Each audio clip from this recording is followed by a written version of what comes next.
problematic, and so these weaknesses in executive functioning may help explain some of the disconnect between the functional skills of children who have otherwise intact cognitive functioning. So there's a need to apply their learned knowledge in a flexible and fluid dynamic manner.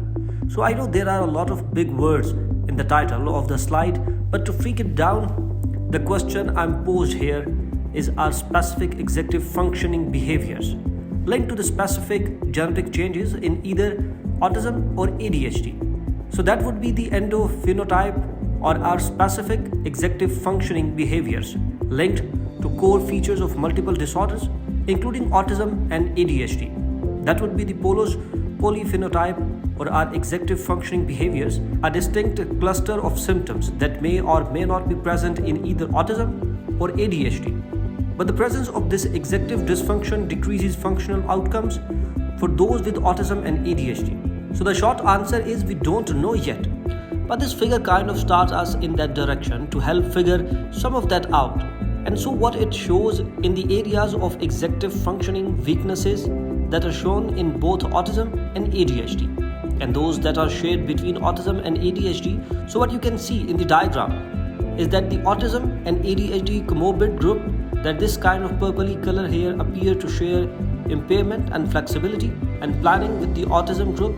So these are traits unique to autism, or unique to autism and ADHD comorbid. That comorbid group shares deficits in response inhibition with ADHD groups. So response inhibition is only seen in ADHD or kids who have autism with ADHD. So it's not in that autism only group.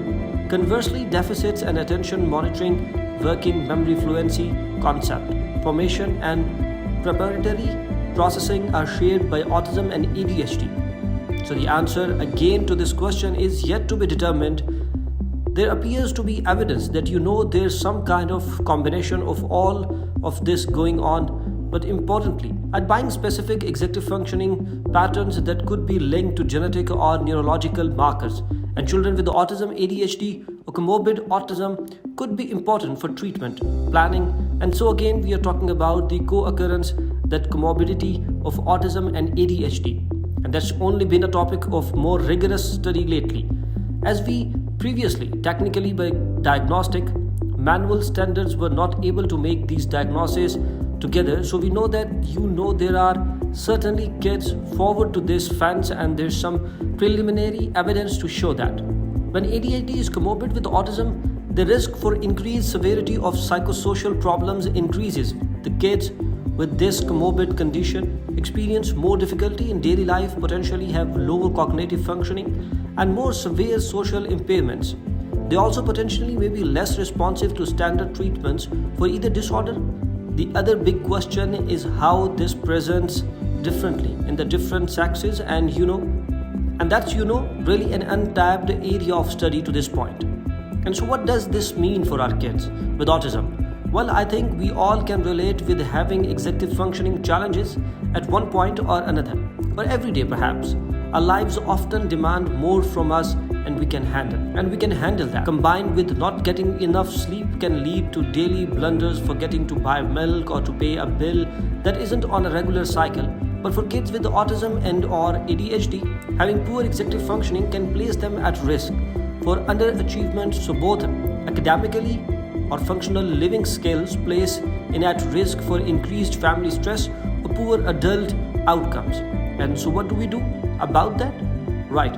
So research into behavioral interventions targeting executive functioning autism is ongoing. There is some initial evidence. There are methods for both supporting and improving executive functioning. And so given that a child's job, is going to school, it's important that they be provided with supports and reinforcements techniques both at home and in the school setting.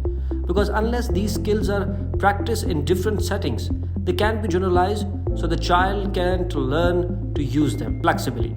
They'll know to use them in one setting but not in another. Because our kids with autism are very good at learning rules, but they don't necessarily apply them flexibly when they need to. And so they have to get practice on how to apply the rule when the rule changes slightly. And the best way to do that is in different environments. So if we start with what can be done at school, executive functioning needs can often be included and should be included in a child's special education plan, and through their special education plan the child can be provided with individualized supports, accommodations, and I think it's important too that they have goals to increase these skills, so we know what we are working towards. The Johnny turns in his paper 4 out of 5 times when needed. It's important not just to accommodate but to have goals that we are working to improve these skills. So some of the examples of some of the accommodations can be extended. So again, our kids can usually arrive at the right answer, but they don't take the most efficient route: adult support with a homework planner, or color cutting the subjects and folders, having an adult check in at the beginning and the end of the day to make sure that they brought what they needed to and from school. And that happens both at school and at home. Having a formalized study skills class. So this is a class that's teachers led. This isn't a study hall like where kids are throwing paper airplanes and sleeping. This is teacher led. The children have the opportunity to learn ways of breaking down assignments and planning ahead for tests, that they have the real time requirements at their current course load. And so that could be a child has a particular book report and the teacher tries to help them outline a timeline, so they can help them check in on the timeline and problem solve any kind of blocks. And they are having their also lots of organizational app that have timers and reminders, and so that takes the burden off of the parent to be reminding the child, did you brush your teeth, did you do X, Y or Z. So these are home examples of how an app can be used, but it can be used in the school setting as well. Did you turn in your homework advance warnings prior to changing activities and subjects, again helping with that flexibility, chunking information and teaching strategies.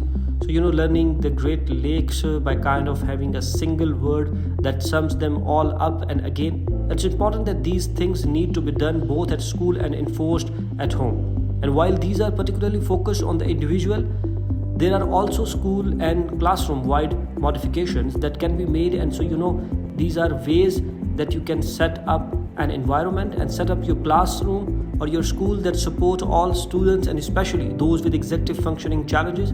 So without kind of singling them out or overwhelming them, so reminding and providing time for the entire class to proofread an assignment before turning it in. So just taking those extra a couple minutes.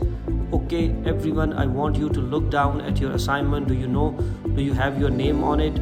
Did double check your work, make sure you did all the items, etc. Keeping the proximity of the homework being close to the students, especially the students that have executive functioning challenges. So it's kind of more in their face and they are prompted. They have a prompt, and just posting visual schedules help everybody.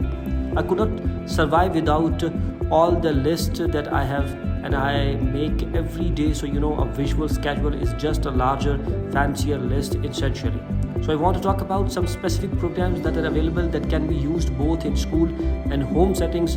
One is called Unstuck in On Target, and what this does is it provides strategy and vocabulary for teaching some of these critical executive functioning skills. So teaching flexibility, how to handle unexpected events and unwanted demands. I like to talk to families about having what I call backup plans for the route when the routine changes. Routines are awesome and routines are needed because they help teach skills, but when the routine changes, we have to be able to cope with it. So what I suggest is you setting up sometimes to practice backup plans in a safe situation like at home for a low silence routine, and that way you support the child through the change in the routine when the child has a chance to practice being flexible with something ending positively, when you kind of up the ante as the child gets good at changing those routine settings.